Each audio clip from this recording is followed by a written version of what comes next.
Well, good evening and welcome along to Business Today, wherever you're catching us from. I'm Jorum Ssonko with Winnie Williams and Akauchi on Sign Language.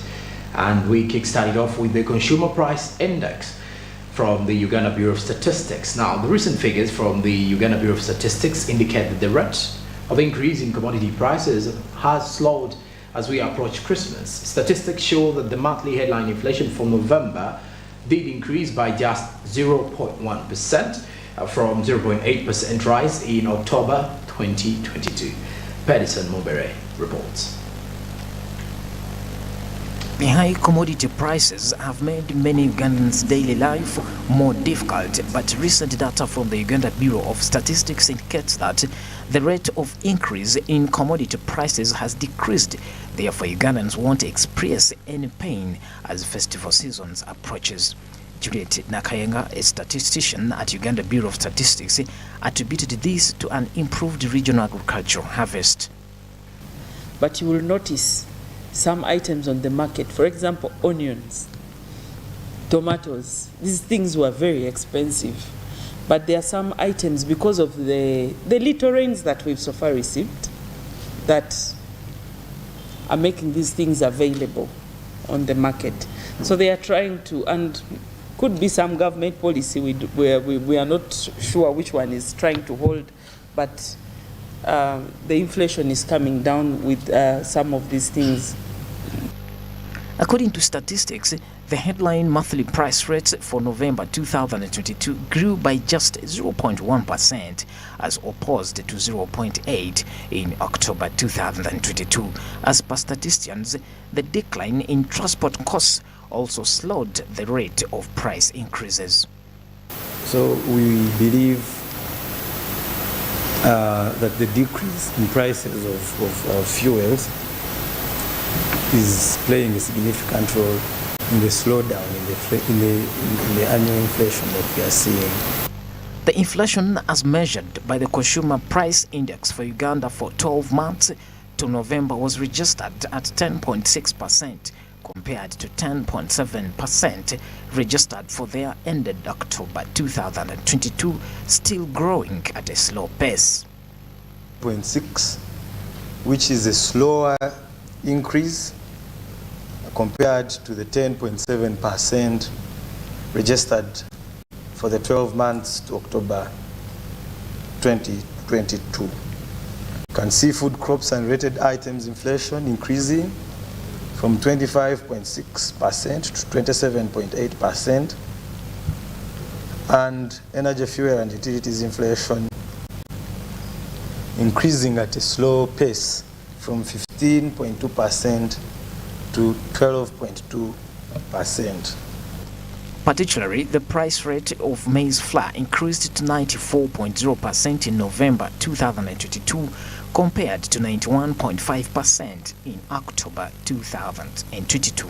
And the price rate of rice as well increased to 46.7% compared to 43.3% between October and November. Bedson Mumbere, SMART24 TV, Business Today.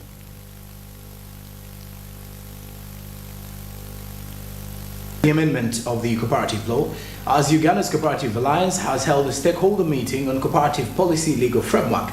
This meeting's primary purpose is to ensure that the new cooperative legislation is updated, such as the regulation of Ssokos, which must be carried out by the Bank of Uganda, and the registrar of cooperatives.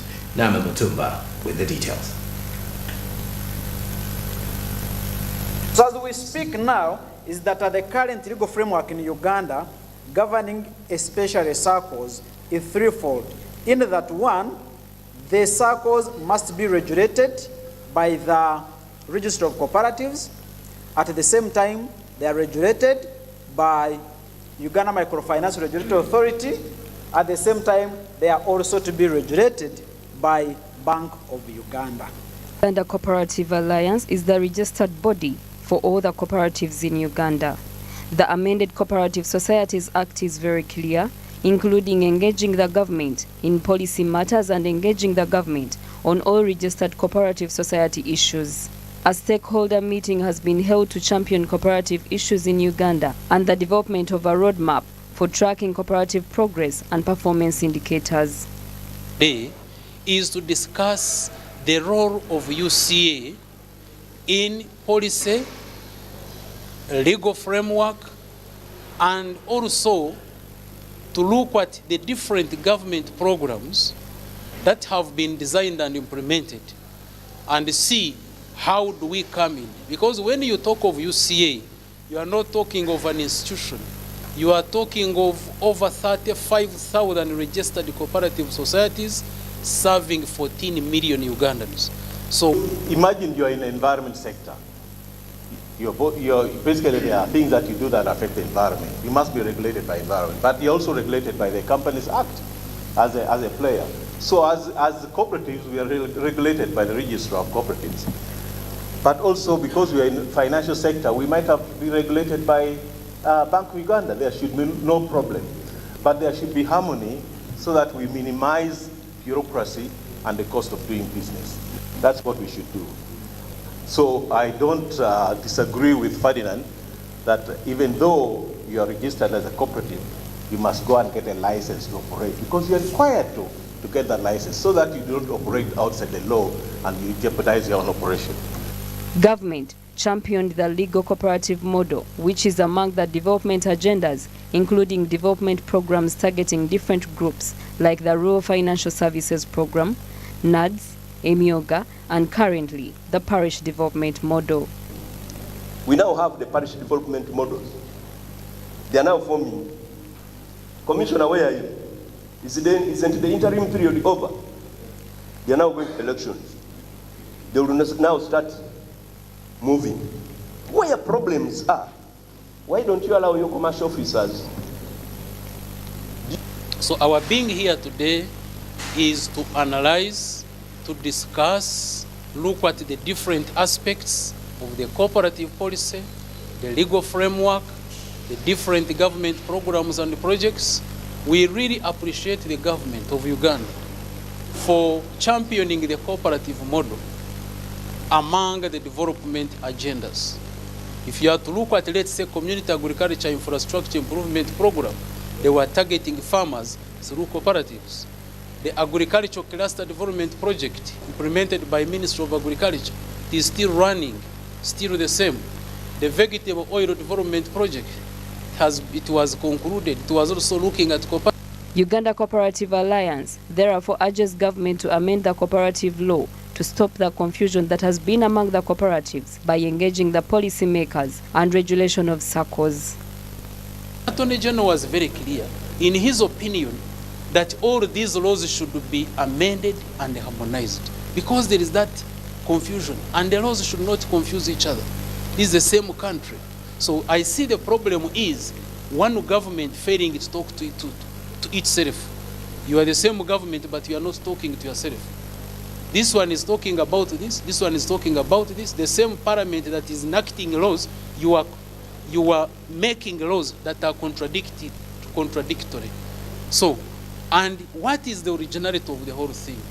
The originality of the whole story is the fact that UCA, and UCA meaning the cooperative movement, was never engaged along the way. In the legal framework, which, Honourable Minister, you have clarified that you are working on them and we believe you. I want to assure fellow cooperators that the wheels of government move slowly, but they move definitely, and these conflicts will be resolved, just like the wheels of justice. There are many viewpoints, there are many interests, there's a lot of consultation, there are many things to discuss. I'm sure that this matter will be resolved. Established in 1961, Uganda Cooperative Alliance Limited is the apex body of all registered cooperative societies in Uganda, covering different sectors of the economy. It has a legal mandate to consider and make recommendations to the government of Uganda on matters of policy relating to the cooperative movement, to make representation to the government as it may think fit in relation to any other affecting registered cooperative society in general or any other particular registered society, which those societies generally or any such society may request the board to bring the notice of government and to carry out any other duty assigned to it under the Cooperative Societies Act as amended. Naomi Mtumba, SMART24 TV, Business Today. Well, our government has pledged to support saving groups, and according to Her Excellency Jessica Alupo, Uganda's Vice President, President Museveni has recommended microfinance workers to obtain training before requesting for credit and has reassured them of government support. This happens as the country tries to recover from the devastating economic effects of the COVID-19 pandemic.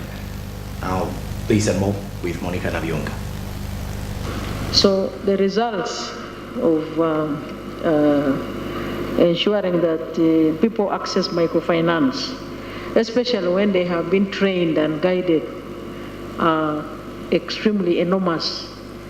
And the 72 billion the minister was talking about speaks volumes to all of us.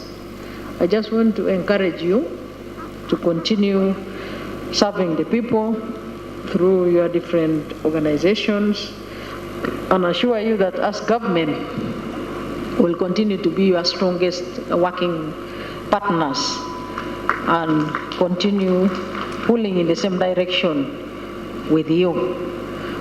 Minister Kasolo highlights the need of saving and investing in the effort to achieve the middle income status. The saving culture in Uganda is still in a concerning position, nevertheless. We want to ensure that we inculcate saving culture into the people. Ugandans have kind of abandoned saving culture. They are addicted to getting free things, support from government. And what disturbs me, whatever they get from government, they think it is supposed to be abused. It is supposed to be wasted. They just spend it anyhow. So under these very important programs, the Myoga and the PDM, we are encouraging the beneficiaries to embrace saving culture. We cannot achieve the middle income status, because if people do not have purchasing power, even if we have supported manufacturers, the local market will be dormant. People will have no money to support the local market. Therefore, we need to see that we encourage people to earn money so that they can have purchasing power and therefore support the local market. He notes that under the Myoga Savings Circles, groups have been able to save up to 74 billion shillings since 2019. On the move to regulate tier for microfinance, Professor Balunywa and Honorable Kasolo have different minds. In a society where you expect people to start businesses on their own without support from government, you should give them sufficient time to grow, after which you start regulating them. But if you put the regulation before they start the business, then you're killing them. One of the reasons why Ugandans cannot start business is because the environment is over-regulated. So you find those who have the money from abroad come and start their own businesses, and they're very successful. But before you know what the consumers need, you cannot put a regulation in place. So to me, it's very important that before the regulation is put in place, before rules are put in place, we must understand what the problem is. Before Tier 4 Microfinance Institutions, the Managers Act, SACCOs used to collapse. Managers used to swindle savers' monies. But with this act, now, there is a certainty in the industry. So therefore, I think the professor's argument, let us not over-regulate SACCOs or saving groups if they are still at infancy stage.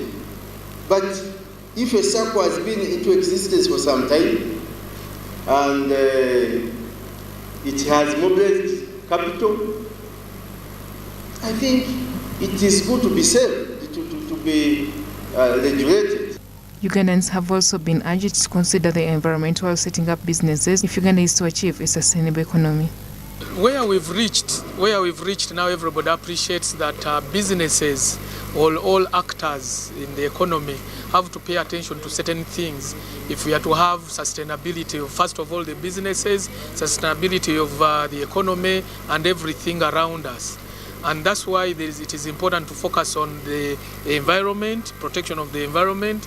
That's the first acronym of ESG. The second one is the social impact of the people that we give these services to.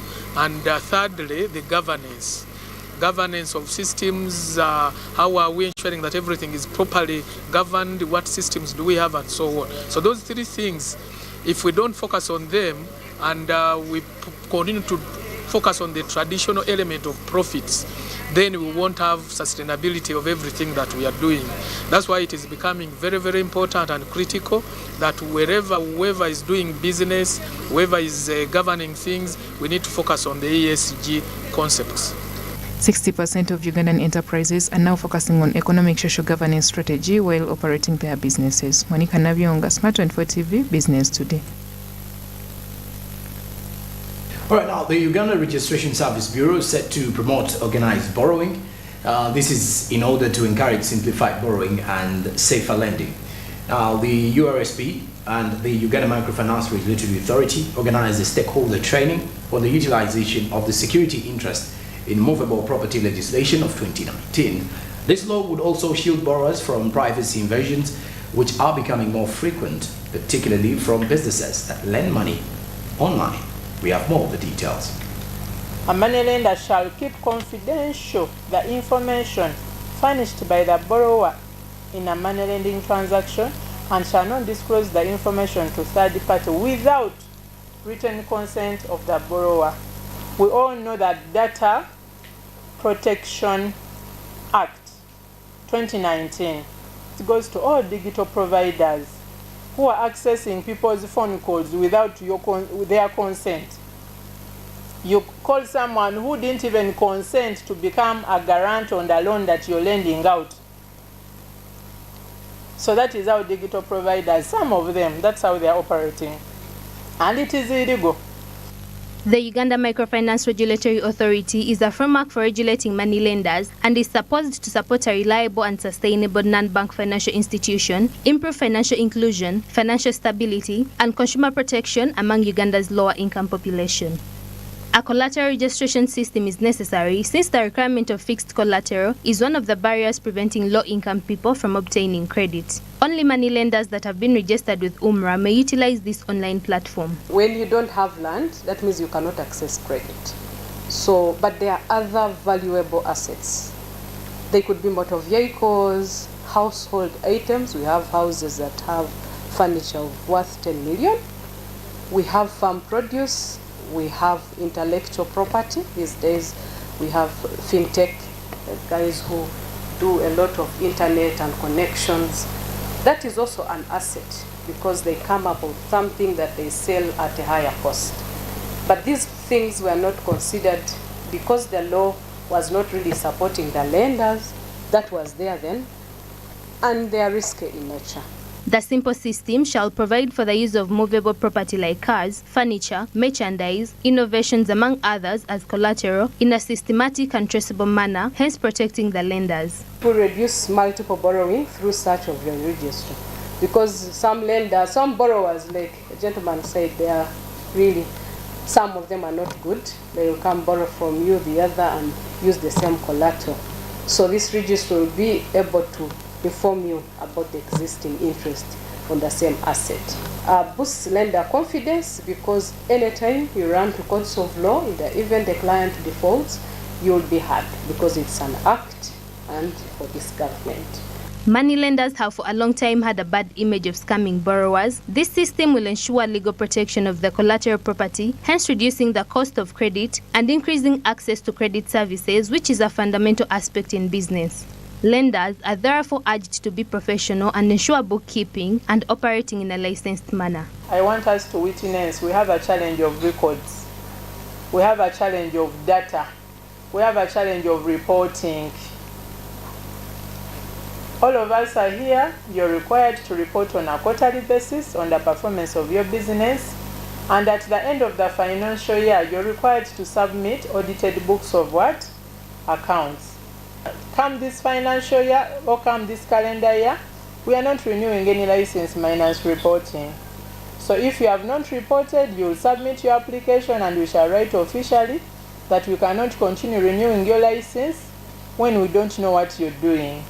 Credit lifestyle is taking over globally, and numerous systems to protect both the lenders and the borrowers are being put in place. Therefore, people are urged to only operate with fully licensed money lenders and desist compromising their privacy with high-interest online money lending apps. Mary Great Nachiganda, SMART24 TV, Business Today. All right, now let's look at palliative care. As the government and other stakeholder groups have been asked to take the need for palliative care more seriously, especially in Karamoja, where the poverty rate is at 60.3%, according to health professionals and the Ministry of Health representatives. Take a look. The country's Health Sector Development Plan 2015-2016 to 2019-2020 shows that palliative care services are being offered in only 4.8% of the public hospitals. Only 11% of those who need palliative care access it, which leaves the remaining percentage dealing with pain caused by terminal illnesses on their own. Once you get a chronic illness, it's a terminal illness. You have a cancer, your days are limited. What you need to have is the few days you're left to live. We have to make sure that you live the depth of that life. Probably have a few years, or few months, or few days to go. The doctor or specialist may tell you that you have to live for this period of time. But they're always in pain. They are suffering with the chronic pain. So we give them morphine. Morphine is an opioid which helps people not to feel pain. You feel relaxed, you don't feel that pain, but it doesn't cure your illness. You can have an advanced cancer whereby the cancer affected all your organs. Now we ensure that this person dies with his family in the life which is painless. The high cost of palliative care services, particularly in private hospitals, has caused many patients with chronic illnesses like cancer and diabetes, among others, to forego hospitals and pass away in excruciating pain at home. According to Dr. Mwanga, palliative care services are free of charge in public hospitals, and it is criminal to make patients pay for these services. Ideally, palliative care is supposed to be free of charge. And in our public hospitals, it's free of charge. And we give the medicine, which is morphine, free of charge. But in Uganda, we have two health systems. We have public and private systems. Some people prefer to go to private. Now, when they go to the private, they are mainly looking for comfort. You know, when you're in a hotel-like environment, ideally what we do, we provide morphine free of charge for the public as well as for the private hospitals. So we told them they are not supposed to charge for this medicine. The Napak's District St. Kizito Hospital receives 470 million shillings from the government of Uganda each fiscal year for the sick to address, but it has been difficult to reach the patients because majority of them are unaware that they can receive this type of care for free. Is really something very expensive, and in this case it requires support from different partners, and in this case government is giving us some support, and generally as government we receive about 400 from government. As a hospital we receive about 470 million shillings. This can come, half of it comes as drugs, in form of drugs, then the other half comes as cash. So it is part of these funds as cash that we spend some of it on the palliative care services. Since many Ugandans are dying quietly from the impact of chronic illnesses and have nowhere to turn, lawmakers have called on stakeholder groups and the government to embrace this project and provide a mainstream budget for it. Then I think a budget provision should outrightly come, a special ring fence for this particular cause. And I want to say that coming this fiscal year that we have started planning for, I think this should be mainstreamed within the health sector and made sure that it is so pronounced. Relative falls sick of a terminal illness, you know that there is a big problem to the family. When that is translated to our community, that is already struggling with too many needs and are struggling with poverty, you can imagine if one family gets a patient of that kind, then their poverty will triple.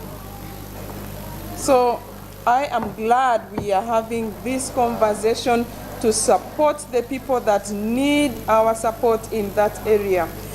Palliative care means taking care of people with terminal illnesses.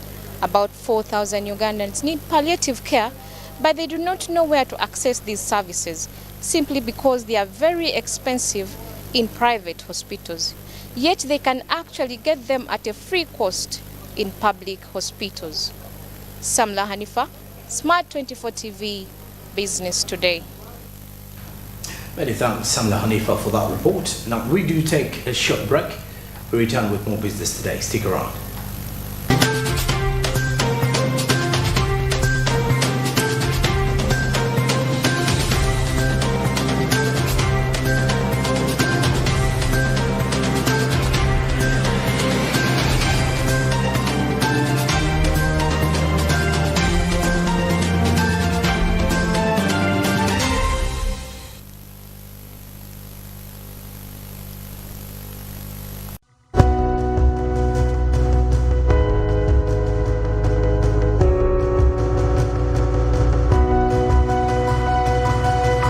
SMART24, driving business.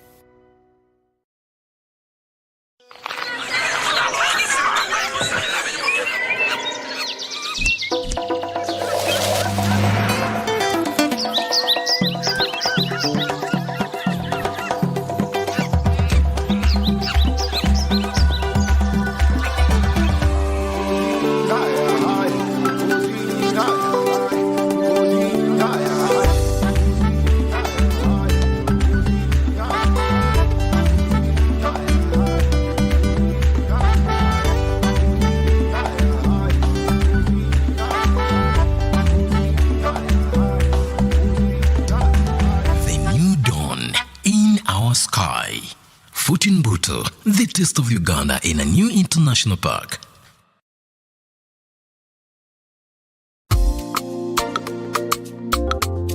Mukwano? Yes? I need you to help me watch the kids. I'm going to pay school fees. I've finished. Excuse me. Relax. Sit down, watch TV. I've already paid. Chikole for less, hakuna hassle, no stress. Whether night or day to the okay. Wangatuli ku flexi. Don't hustle to pay bills or send money. Chikole for less. Ne flexi pay. Hold it. Chikole for less with FlexiPay. Dial *291# to transact or download the FlexiPay app to get started. Stanbic Bank. It can be. Stanbic Bank is regulated by the Bank of Uganda, and customer deposits are protected by the Deposit Protection Fund of Uganda, up to 10 million shillings.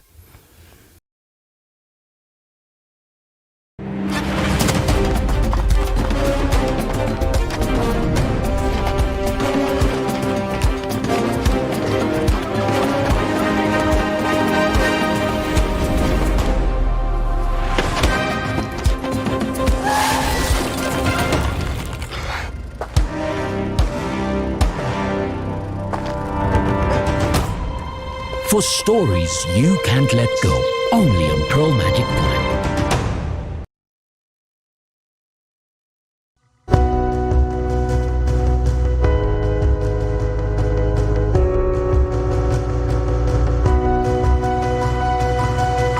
SMART24, driving business.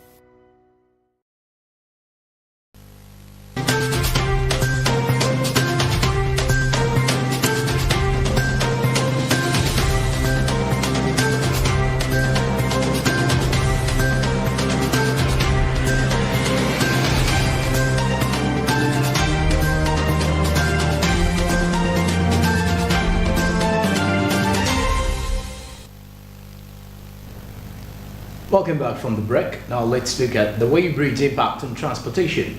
In comparison to air transport, we use one of the most expensive modes of transport to import and export cargo as a country.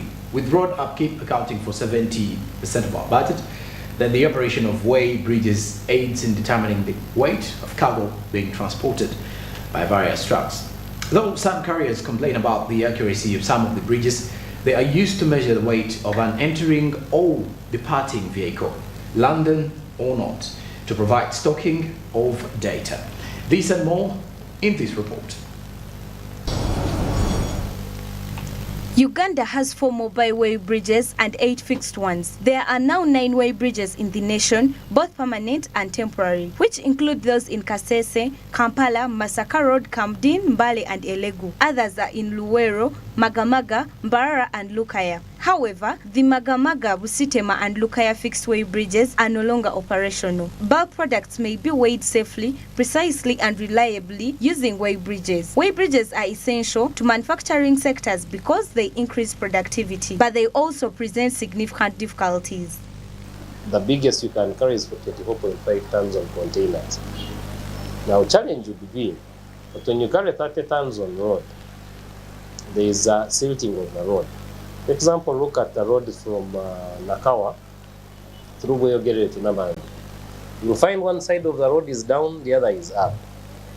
Of course, I always refer people to exports and imports. When you ask me how much we export and how much we import, for the comparison, I tell you to go to that road at the junction that goes to Nambole and then Wed-30th.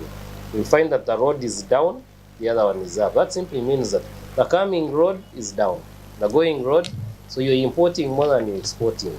That is why the road is in that kind of state. Why? Because most of the weight is coming in.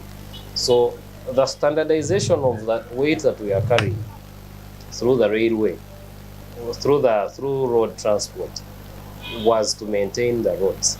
Now the challenge is most of the weigh bridges that we are using take long to be calibrated. Transporters in Uganda are losing about $300 per truck per day because of non-existent or dysfunctional weigh bridges. The mobile weigh bridges include Kampala Weigh Bridge Supplier Company, Power City International Kampala, Uganda, the Uganda National Mosque, and the Eagle Weighing Scales Limited, Uganda. Transporters, however, argue that the weight measurements are inconsistent due to the movable weigh bridges. Only one of the 4 mobile weigh bridges, according to them, has been calibrated. Sometimes it might not be overweight, but poor balancing of the axles that leads to now being charged. If you wrongly balance the axles, still the weight is on one side of the container of the truck. So at the end of the day, still you're charged. So what always happens is, when a truck has more tonnage than it should be having, then there are fines that are applied in different countries inside the community. A quality weigh bridge will successfully achieve the task of weighing goods, which is essential for many businesses. Today, however, weigh bridge owners and operators can also reap the benefits of unmanned systems. State-of-the-art weigh bridge, software designed for individual needs, remote operation and integration into existing in-house systems. Bronia Katsime, SMART24 TV, Business Today. Meanwhile, the Ministry of Disaster Preparedness and the Civil Society Budget Advocacy Group, CSBAC, the Parliamentary Committee on Climate Change and the Refugees took part in a national dialogue today that aimed to bring together the various parties involved in the disaster risk management procedure and the recently unveiled disaster plan. The conversation aims to improve catastrophe preparedness and funding at the national and district levels. Designer Mobiru reports. Because we depend on nature, in the same manner that a kid depends on its mother for nourishment and other requirements, it's frequently referred to as Mother Nature. But nature is not always a mother, and she can be utterly uncaring towards us. Stakeholders had the chance to reevaluate the disaster risk planning and national contingency finance mechanism during the national dialogue. The disaster management bill will be given a priority, and the Minister of State for Disaster Preparedness and Refugees, Honorable Anyakuni Esther, has agreed to put it before the floor of Parliament so that it can be given a heard. Disaster risk management bill, which has been long awaiting. Already by yesterday, the principles were shared with the top management of Office of the Prime Minister, and we are going to take it to Cabinet. We are going to speed up this process because of most of the issues, especially the issues of spending the contingency fund. We need it to be appropriated using the law. and also the law is going to help us to have other structures that have not been existing. The Civil Society Budget Advocacy Group, CSBAG, tasked the government with coming up with a clear roadmap on how it is going to strengthen the disaster contingence plan, and also urged for the increment of the disaster fund so as to mitigate and address the disaster. And we have found out that we have a contingency plan and fund, but it is not comprehensively budgeted for. So we wanted the government to have more money there. For example, we are supposed to be spending 0.5% of the entire budget, which is around like 260 billion, but we only have 62 billion in the budget. So we are saying we need enough resources to help us mitigate and address these disasters. The secondly is that these plans should not only be at national level, but also at the district level, so that the districts can also have the capacity to plan, mitigate, and address these particular disasters. Thirdly is that the contingency plan currently is only to address a disaster that has happened. We are also saying that the contingency funding should also be used to prepare in advance before a disaster takes place. The ministry needs to fight for a bill rather than a management plan, according to certain members of the Parliamentary Committee on Climate Change, because everything can be accomplished through the bill. We are also looking at the disaster management plan. It emphasizes the need to invest $1 now instead of $15 when disasters actually occur. So we are supposed to invest some money in early actions other than firefighting in responses. Because as Uganda, we are poor, we are not able to actually have money to fulfill those demands. So we are requesting the minister that instead of concentrating on the disaster management plan, she should concentrate on the disaster management bill. Because this is what will include the plans, include the guidelines, and very many things, including the fund, the contingency fund that we would like to establish for our country. According to the annual State of Disaster Report for 2020, the GDP was significantly affected by financial losses, estimated at 563 billion, that is 3.5%. The losses increased from the previous years by 14%. One of the most important aspects of resilience is the use of supportive resources to deal with stress and other difficulties. Design Nambiru, SMART24 TV, Business Today. Now let's talk Martin's entrepreneurial ecosystem. Ugandan businesses are creating chances inside entrepreneurial ecosystems in cooperation with other stakeholders to promote economic progress. In this way, entrepreneurs will be able to collaborate with private investors and make a high-impact investment. Mathani Msima reports. These ecosystems are expanding naturally in Uganda to support the funding and development of business owners by providing funding and a platform for them to present their ideas. Even if Uganda is still lacking the resources to foster entrepreneurship, they will nonetheless contribute to the improvement of the nation's economy through incubators and hubs. Entrepreneurship ecosystems are on a spectrum, and usually they are defined as whether they are young and growing, whether they are what we call nascent, or whether they are mature. So the Ugandan entrepreneurship ecosystem is what you'd call nascent or early stage, and it has been built and is growing organically by those different actors. So we have Startup Uganda, which brings together all the entrepreneur support organizations in Uganda. We have funders, for example, MasterCard Foundation, who are recently giving grants to entrepreneurship through their Young Africa Works program, but you also have government through the laws and the funds they provide, for example, through the Ministry of ICT. And I know right now we are writing a Startup Act, and then you have lots of entrepreneurs that are building businesses. So all these people have come together. It's not a deliberate effort, but it's more organically growing. Entrepreneurs are still looking for funding to help them build their farms and get the support they need, and investors to help them access these opportunities. Therefore, these ecosystems have a lot of chances and opportunities that will help entrepreneurs achieve their goals. Among the ecosystem actors, the challenge has been most of the players doing the same thing alone without necessarily, looking for common grounds where we could collaborate. So we have seen a lot of entrepreneurs going from one program to the other, and from one acceleration program to the next acceleration program. And a lot of times they're looking for grants to, support their businesses. But we think if these programs are well aligned to the needs of the entrepreneurs, there would be much value created for them. A lot of potential, because if these enterprises thrive, they have a great potential to create more employment, but also if the businesses are sustained, then they will be able to pay more taxes, which contributes to our GDP and the growth of Ugandan economy. Experts believe that entrepreneurs should work together with both foreign and local investors in order to acquire high-level impact investment and ascertain a workshop, engaging with all key stakeholders in a foresight of building the economy. Martha Nimsima, SMART24 TV, Business Today. All right, now the news coming in just shortly here is that UETCL has informed its stakeholders and the general public that the country is experiencing a nationwide blackout. So they say they're going to keep you updated as they keep on working on restoration of power. Now, all the inconveniences that have been caused are regretted. Now, CC Umeme Uganda Limited, the Electricity Regulatory Authority, and then the Ministry of Energy and Mineral Development on that particular one. So, as you can experience, it's a nationwide blackout in the country. But more will be worked upon according to Umeme and the other Uganda Electricity Transmission Commission Limited. I'm Jorum Ssonko with Ssonko and Sign Language. Many thanks for being part of Business Today, wherever you've been catching us from. We've been coming to you live from Plot 42, Nile Avenue.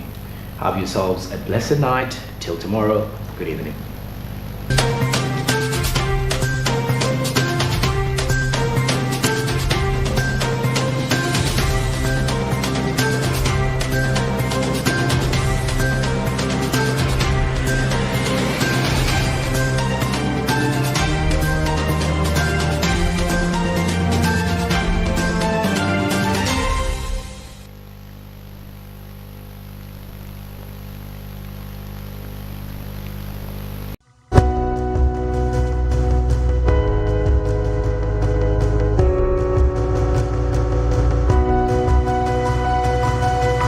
SMART24